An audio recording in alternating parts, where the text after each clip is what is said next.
Hello everyone, and welcome to the Service and Hospitality Safety Association's Claims Management episode. My name is Lisa Chavity and I'm a safety advisor here at the SHSA. Just a few housekeeping items before we get started. If you do have any questions throughout the broadcast, please type them into the questions box. Somebody will get to you either during the broadcast or shortly afterwards. As well, if you have more than one person sitting with you at your computer, please type all of your names into the questions box just so we can get an accurate read of how many people are watching today. And one last item to note, this video will be available on our YouTube channel, SHSA TV, following the broadcast. Thank you very much and we hope you enjoy this episode. Well folks, you're getting the best bang for your buck today. We have the whole advisor team on hand to take you through claims management. And we thought we'd take a moment to introduce ourselves. If you're going to trust us with your claims management, you better know a little bit about who we are. So Larry, let's start with you. Thanks, Lisa. My name is Larry Glow, and on my resume it says that I am old and wise. Many years ago, it was a very stormy winter day, January the 3rd of 2006. I started working for Service and Hospitality Safety Association. And since that time, I've got to know Lisa for the last couple of years. That's been very nice. And over here, I've known Bill off and on in various careers for over 17 years.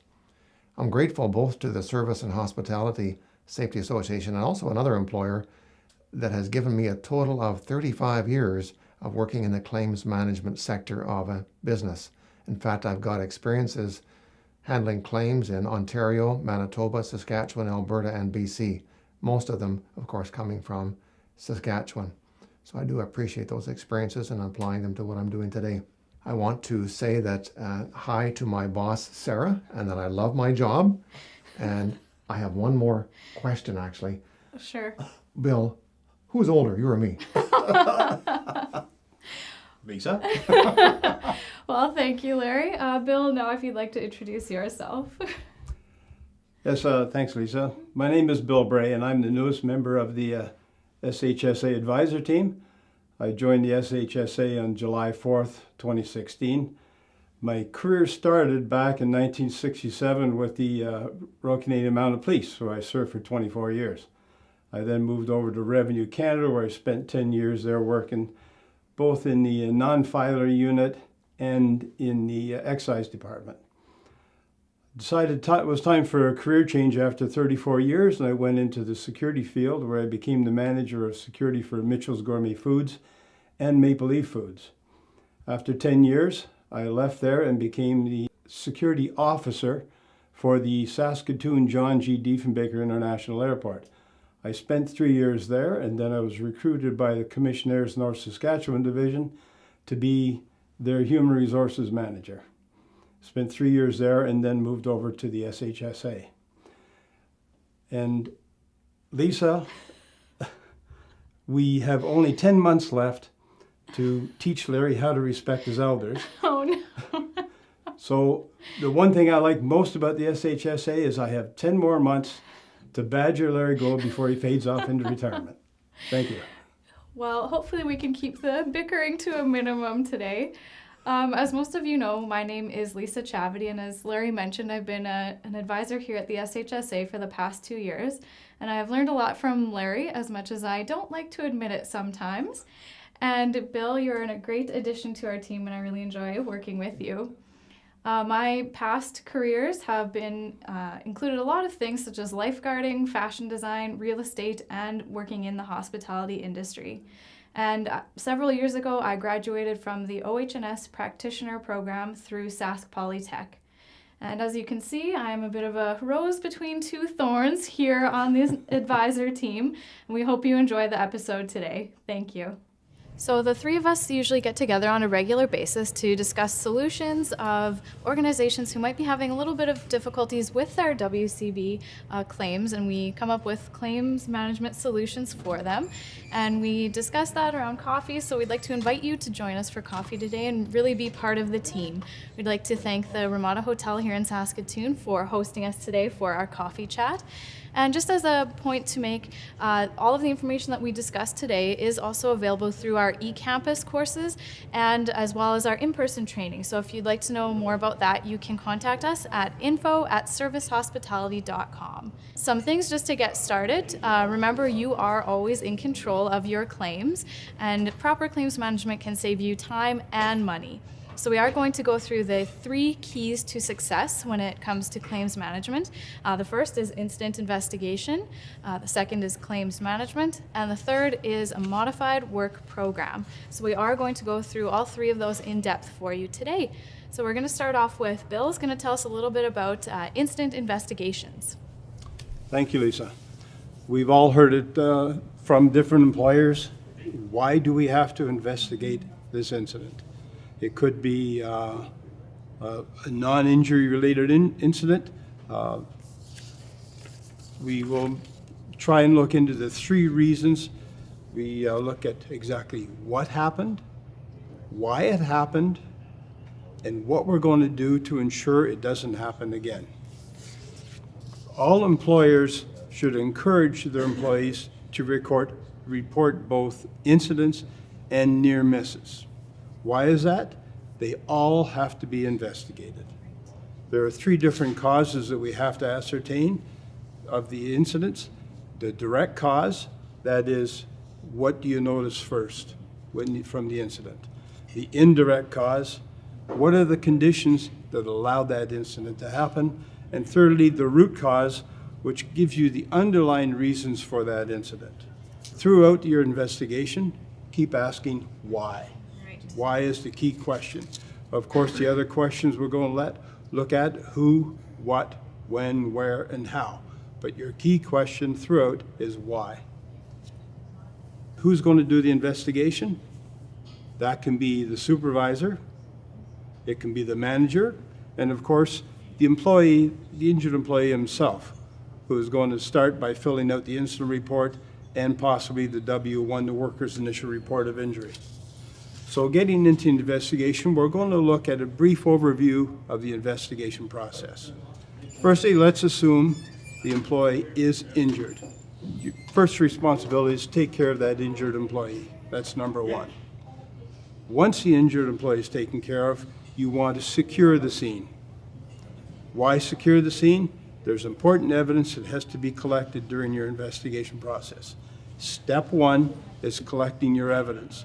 Now there's 3 possible areas to collect evidence. There's going to be physical evidence, there's going to be eyewitness accounts, and there's going to be documentary evidence. Let's look at the physical evidence first. You may want to look at the weather conditions. If the accident happened outside, was it rainy? Was it cloudy, overcast? Was it icy conditions if it happened during the wintertime? You want to make note of all those. Was any personal protective equipment in use or any other safety devices? What was the noise or lighting levels in the area? And was any equipment being used at the time? Collecting evidence from eyewitnesses. What you want to do is segregate your witnesses. And first you're going to do a verbal interview. Talk to the witnesses, prioritize who the more important witnesses are. Keep them separate and tell them later on you're going to want to take a written statement from those witnesses. You can also decide at this time who you're going to interview first based on your verbal communication with them. The third step, of course, is documentary evidence. Have these employees been trained to work on that particular piece of equipment? That's key. Now, there should be job training practices put in place. What are your policies and procedures with dealing with that equipment or dealing with the nature of work at that particular site? Have there been inspections and reports filed previously for any incidents in that area? So throughout that collection evidence, you want to justify what happened, how you're going to prevent it, and you're going to do an evaluation of their safety management system throughout that. Step number 2, analyze the evidence. You're going to create a step-by-step account of what happened. You're going to start from the moment of the incident and work your way back to the beginning. And all the time keep asking why. Eventually, you're going to get your direct cause, your indirect cause, and you will get to your root cause. This is called your root cause analysis. You find out exactly what finally caused that accident. The next step is going to be doing the written report. Now, there are two ways to do the report. You can have a pre-formatted form that you fill out, or you can do a full written report. My personal preference is the full written report, and the reason for that is if you have a pre-formatted form, you're very limited in what you can put into those spaces. And if this is a complicated accident and you have a lot of witnesses to interview, if you use a pre-formatted report, you're going to end up adding extra pages in any event. So my recommendation is to use the free-form report, and you can get all the information in there you want for the investigation. And remember, you should do your report within 24 hours. That's key. Step number 4, take action. This is the responsibility of the employer. When the employer gets the report, he's going to want to put recommendations into effect. You're going to want to establish a timeline. Simply stating we're going to do this as soon as possible is not acceptable. What you want is a timeline. For example, we will put this into effect within 7 days. You've got a definite timeline there that you can monitor and follow along. So thank you, Bill, for taking us through all that information. It is a lot of information. So again, if you are wanting the full course on this, you can find that through either our eCampus or our in-person training. So visit our website, servicehospitality.com, or email us at info@servicehospitality.com. And as well, we do have a fun interactive safety scenario on our website, and it's under the resources tab. So you can go through that whole process and test your knowledge from that as well. So now we're going to discuss the second key to success, claims management. So Larry's going to talk to us a little bit about what claims management actually is. Thanks very much, Lisa. And yes, it needs to be defined. We think of claims management in 3 different ways. First of all, it is ensuring a safe and appropriate and timely job accommodation for our injured worker. That's number 1, always on our minds as an employer. But secondly, it's to be proactive in the claims process, to be working with the employee, with the doctors, and with your place of employment and so on to make sure that things are being cared for properly. Finally, this is your way as the employer in staying in control of what happens inside your business, inside the 4 walls of your place of employment, which is so important. I think too of how to be effective when we're managing a claim. First of all, we think about the consistent prevention and reporting procedures. Bill talked a lot about that. We're grateful for that. That it starts with that incident report, and it carries on beyond that, though, as well, in making sure that we are documenting many things. And my next point, of course, is thorough documentation. And I might even want to repeat that one more time. Thorough documentation is so important all the way through. But thirdly is to communicate. And I'm going to say that word 3 times to make sure we realize communicate, communicate, communicate. That means with the doctor, or doctors involved. That means with the worker. It means with workers' compensation, and of course your place of employment, to make sure all know what's happening at that moment. So communication is very important. But the 4th point we want to make sure we realize to be effective is to never stop managing a claim. That means when the incident happens, right through until that person is successfully back to work on their job, sign and symptom free, all the way through, we never put that claim down. Just a point before we go back to Lisa I want to make is we're introducing for the past 5 years with great success, and that is called our brown envelope. And it's a funny words to give, but inside this brown envelope literally are some important documents.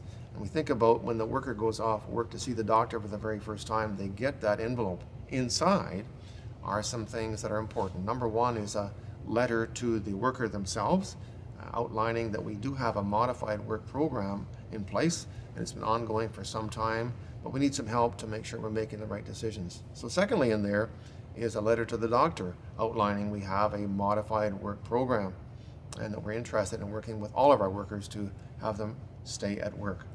But finally in there is the form that the doctor can fill out easily, and that outlines the abilities of our worker at that moment. Now in the worker's letter it says bring all those things back to the place of employment immediately, and then we can all start talking about what to do next.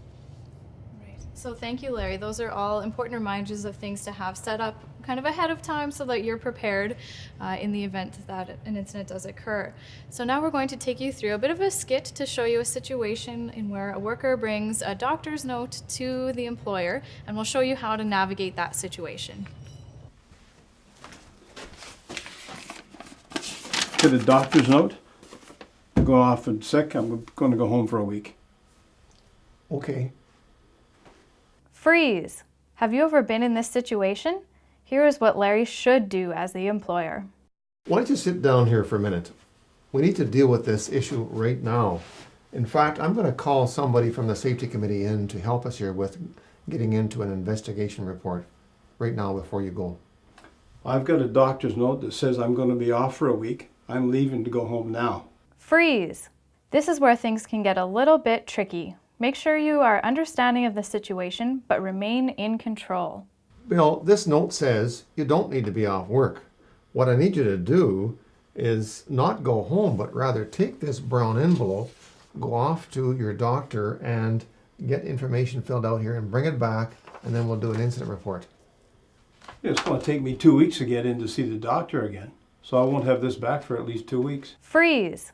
Even though it may not feel like it, you do have options in this situation as well. So Bill, then you take that document, that brown envelope, off to the nearest medical clinic, get the forms filled out, and bring it all back here, and we'll see you in 1 hour. I don't know. I'll see what I can do. Bill did in fact return to the office with a list of restrictions. Larry was able to put him to work doing modified duties that day. This situation played out the way it did because Larry was prepared with his brown envelope and the mindset that he was going to maintain control. If you have any questions about situations like this, make sure you contact us today. So now that we have learned how to deal with a doctor's note, Bill's going to take us through how to properly fill out an E1 form and what that entails.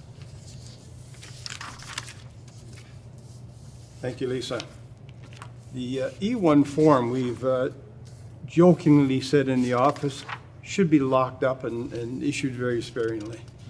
The reason for that is we have seen many employers, when they have incidents at their work site, have their managers, the supervisors, fill out the E1 and submit it immediately without any investigation or backup documentation. So we encourage people to look very carefully at the E1 and keep them under one person's control. So every manager should not have access to the E1s. One person should be assigned to complete these on behalf of the employer. Now, when you look at the E1 itself, it's broken down into different sections. So Section A and Section B, the employer and the worker information, very basic data. It's filling in the blanks. Very simple, but even sometimes those squares get overlooked. So you need the full employer's address and name, as well as the employees or the worker's information and address. We have occupation, social insurance number, date of birth, and so on. It's a matter of filling in the blanks, so take the time to do that properly. Where we start getting into some difficulty, it was Section C, the injury information.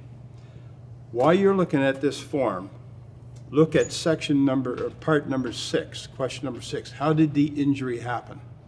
More often than not, we see the employer taking the wording from the W1, the worker's initial report of injury, and copying it down verbatim into that section. This is a chance, an opportunity for the employer to put in their version, their description of what happened during this incident. And that information will come from the results of your investigation. You can fill that out. When you get down to section or part number 10 in Section C, it says, do you have any reason to believe this is not a work-related incident, yes or no? If you have reason to believe that this is not a work-related injury, you check off no. And what you're going to do is complete a memorandum or a letter to workers' compensation giving your reasons why that you feel that is not a work-related injury. Having done so, You do not fill out Section D, the wage and employment information. After you leave Section C, you're going to date it and sign it and submit it to WCB.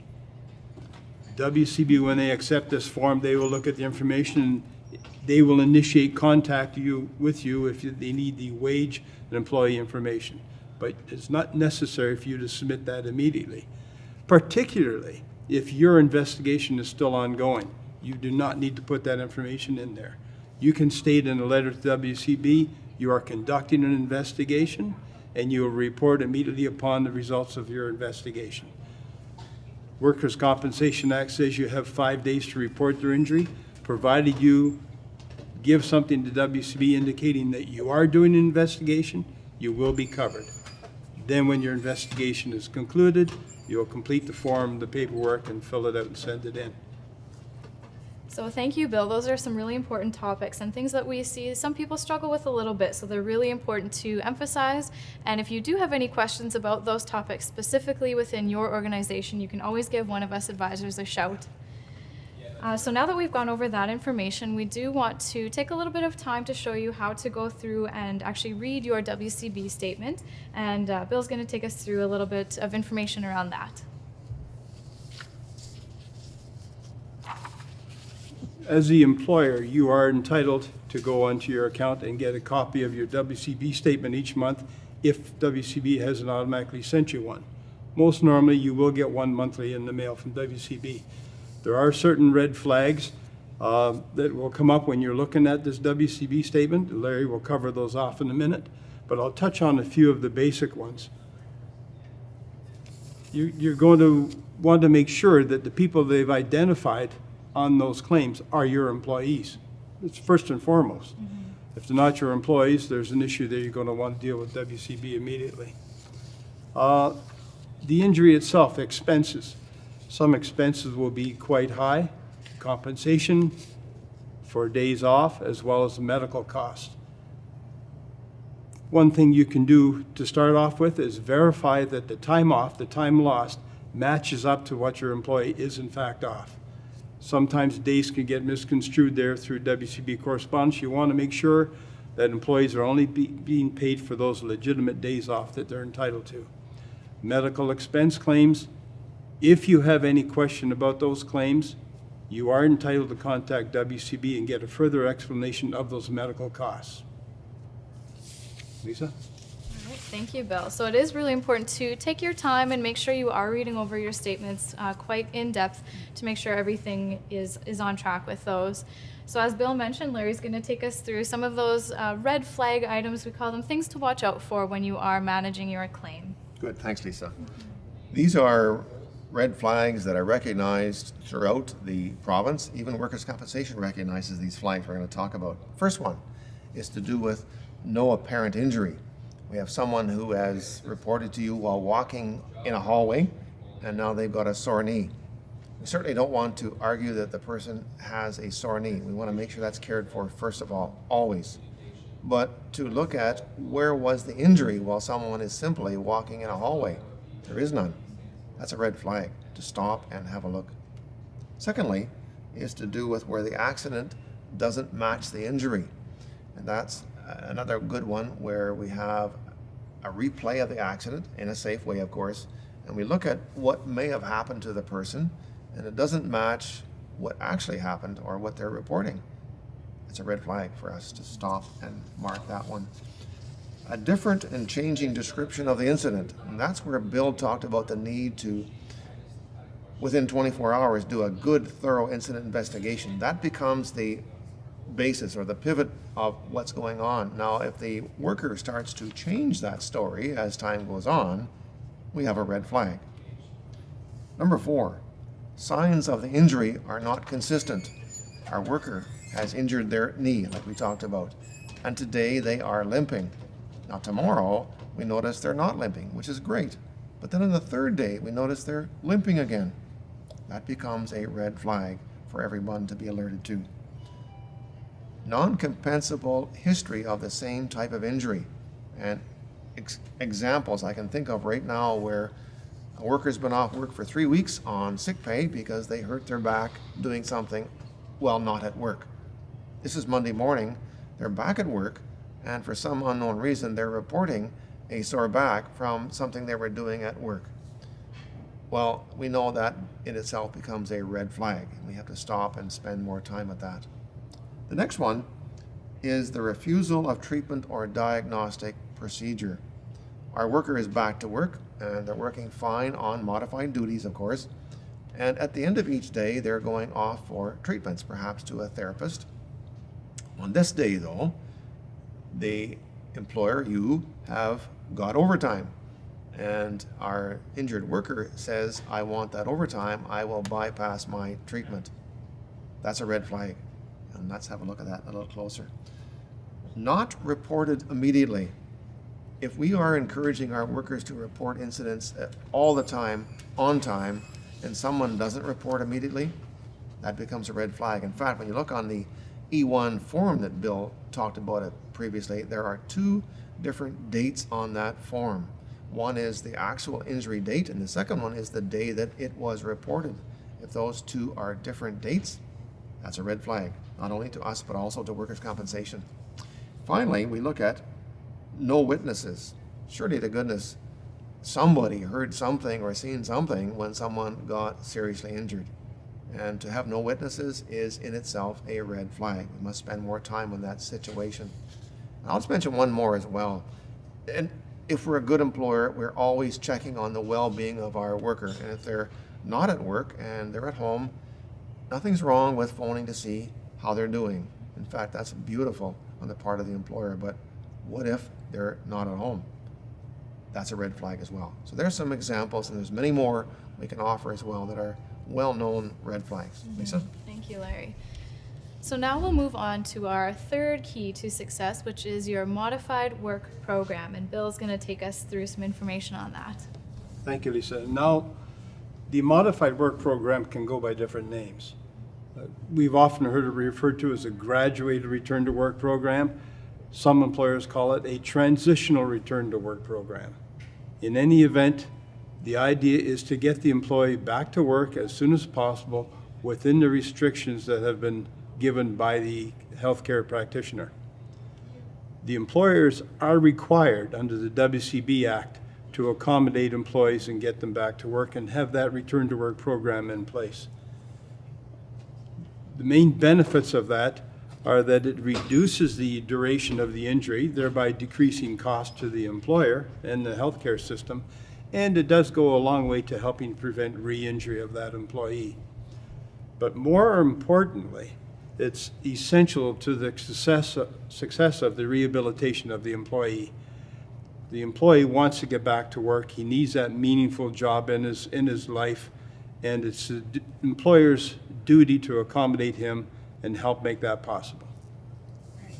So we are just going to show you a brief video about a hotel that does have, they call it a return to work program. We still do like to use modified work, but just shows you how they came up with their list of ideas for modified work and how they are being successful with that program.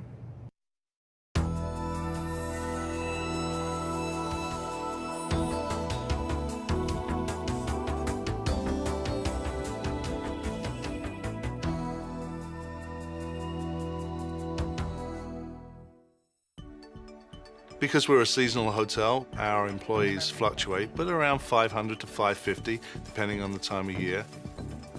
They're involved in anything that you can imagine within the hotel business. As far as the return to work program, we need all the departments talking to each other, working together, and communicating that we have people that we need to accommodate as they're coming back to work, and to find them meaningful things to do. I started in this position as a health and safety coordinator about almost 7 years now. And at that time, feeling out, sourcing out, seeing what all the tools and the resources that were there. And we came across a lovely sheet that had a variety of, different departments and some of the tasks that could be assigned to injured workers, modified or alternate duties. So I took this piece of paper and said, you know what, let's expand on this. Take it back to your departments. Give me a list of everything that you have available for alternate or modified duties for an injured worker.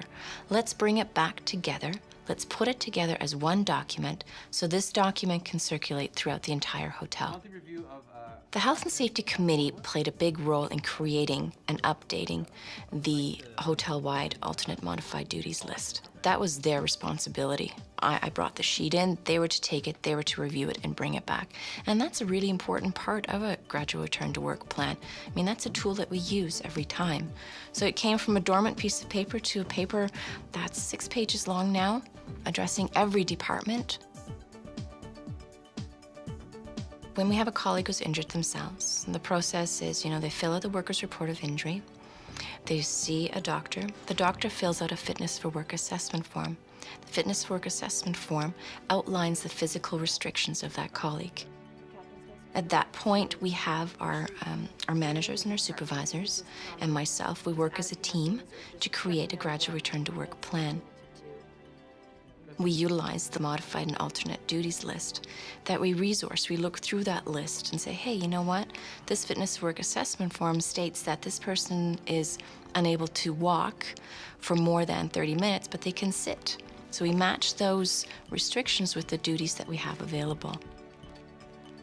There's different areas that we can utilize in the hotel, which has really been very beneficial for some of our colleagues who've actually permanently moved into that area after completing their gradual return to work plan, and that they were healthy and made that decision to move into human resources or move into a conference services position.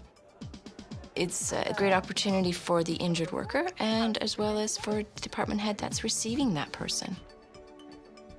Venture out, think about different opportunities, different tasks that person can do. Just don't look at that job description. Look outside of it. Well, I think in any operation, the goal is to have teamwork. And the cross-pollination that you get through the Return to Work program strengthens the team. You don't work in silos. You have a lot of people who experience things that normally they wouldn't experience because they are in a return to work mode. So they work in another area. They see another side of the operation, and they see how the big wheel works instead of just one cog.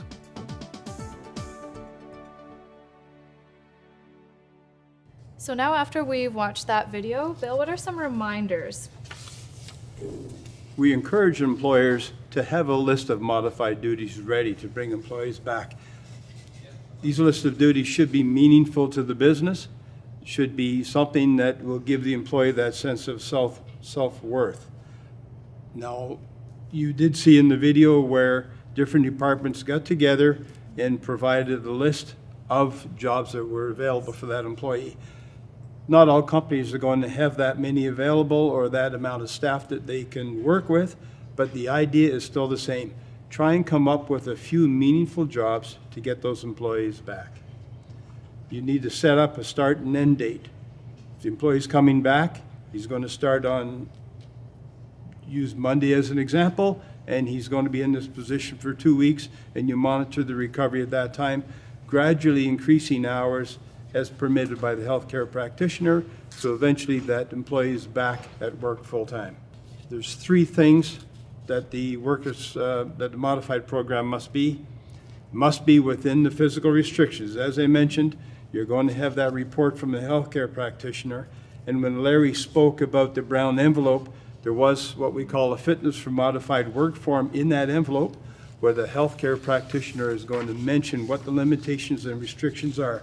Can be restrictions with regards to standing and sitting, lifting, carrying, pushing, pulling, whatever those restrictions, your work must be within those limitations. It must also be within the worker's skill and knowledge of that position. If the employee was used to working in the kitchen, you can't suddenly be putting that employee behind a piece of machinery that they're not familiar with. It has to be within their skills, knowledge, and limitations. And finally, it's got to be meaningful to the business. It sounds rather harsh, but it's not up to the employee to decide where he or she is going to go or be placed. It's up to the employer, and it must be meaningful to the business. Right, thank you, Bill. Yeah, that's, again, a lot of information to take in, but it is good to have your program set up and running ahead of time so that you are prepared. And Bill had mentioned a form, the Fitness for Modified Work. We do actually have that form on our website, free for you to download under the Resources tab. So Larry, at the beginning of our conversation, you did mention that communication is very important, not only with the worker, WCB, everyone involved, and maybe just to emphasize that a little more, you can take us through some more communication points. Thanks, Lisa. I had mentioned before communication 3 times. Yep. And there are 3 areas I want to talk about here. First of all, it is with the employee. It's with the employee, and when we look at that, there must be a daily checkup between the supervisor and that modified worker. And that's to make sure that everything is fine every day. That's so important to have that done. That's number 1. But number 2 is it comes this way with our communicating with the healthcare practitioner. That's hard to do, really hard, and you'll know that already, I'm sure, by your own experiences. And that's why I take you back to the brown envelope I talked about before, where the communication starts with that brown envelope. It goes with the worker the very first time, then they're off to see the doctor. That's communication on your part as the employer. The third one, of course, is with WCB. We want to share with them on an outgoing way. We share with them both our concerns over the progress of what's happening with our worker, but secondly, we have good news too. There's progress being made. Make sure they know that too, that we are a good employer and we think highly of our worker. So now that we have gone through the 3 keys to success, we do also want to outline the benefits to the worker and the business. So we are just going to show you a short video that outlines how this whole program of claims management can be beneficial for both.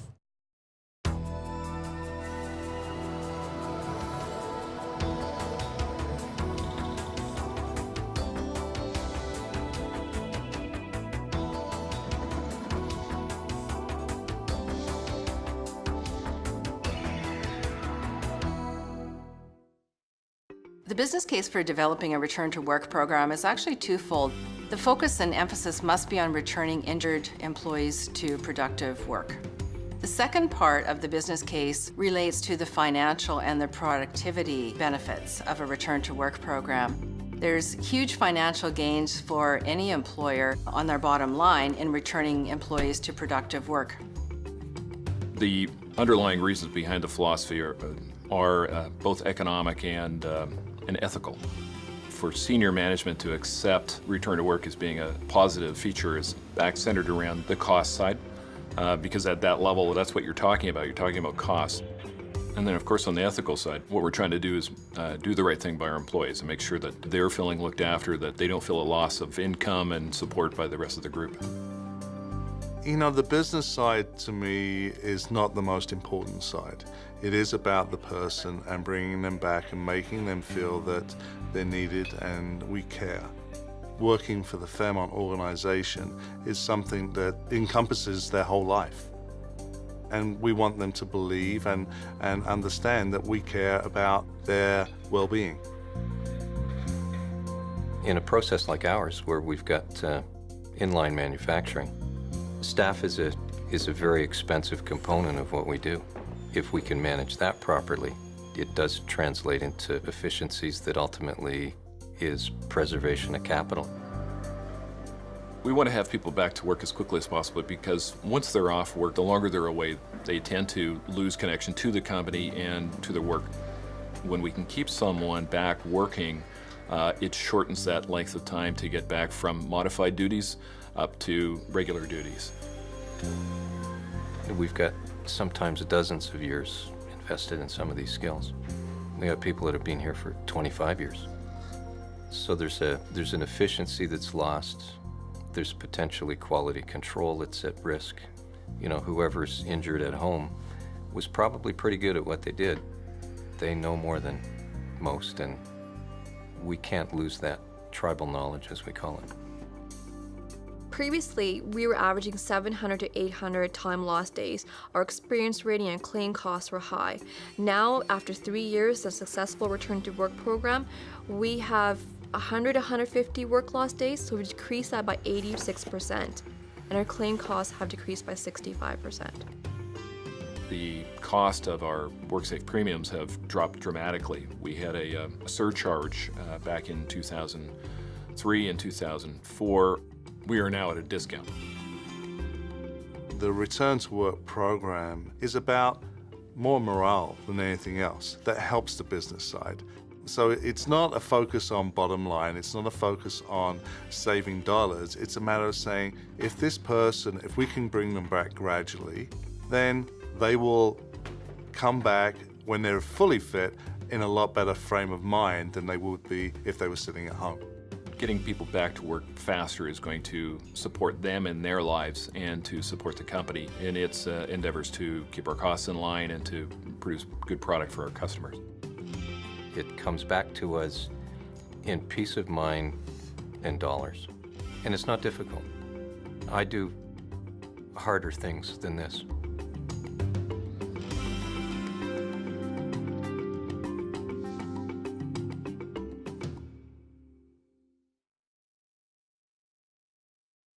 So now that we know what the benefits are to not only the worker but the business, what are some results then through this whole claims management process, Larry? Thank you. This is the exciting part to all of us as employers, and it goes this way, that you can anticipate lower absenteeism. That is guaranteed if we are working hard and working hard with our modified work and so on, and never stop managing a claim. But secondly, when it comes to benefits, it is better overall morale for our workers out there in our place of business.